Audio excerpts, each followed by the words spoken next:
Welcome back, guys, to another video. I was oh so nervous about getting this look right, but uber excited to try it anyways, so let's go ahead and jump in. Alright, so our brows are glued down and we are going to go in with a white eyeliner pencil and we're just going to sketch out where we want certain colors here in this look. We're starting with a brush that ends with like wispy, spaced out bristles. Those of you who saw the Easter Bunny tutorial will know that to create those hair-like strokes, this is your best friend.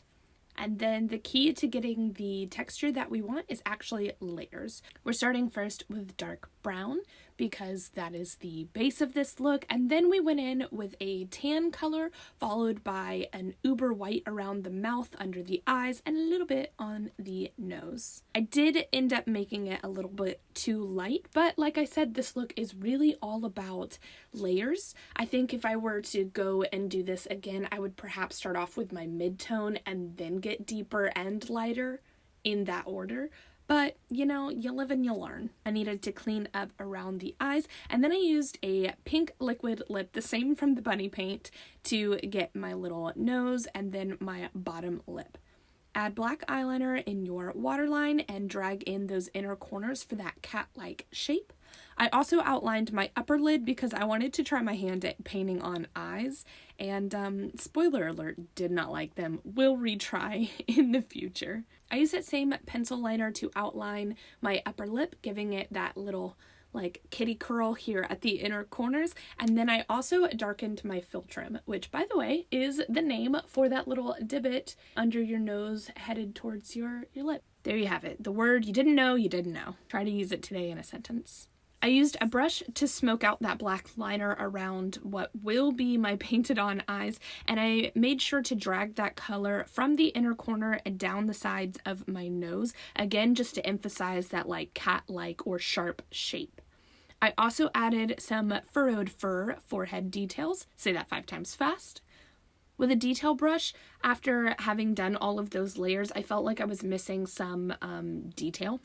And so I picked up a white paint and I just went in and placed some very strategic, precise white lines to be like the flicks of fur around the eyes and around the jowl area, as well as on the tippity top of my nose. I found this neon green paint that seemed pretty consistent with the reference photo that I have, but you know, it was like, what, early 2000s special effects for movies and whatnot, or early 2000s CGI.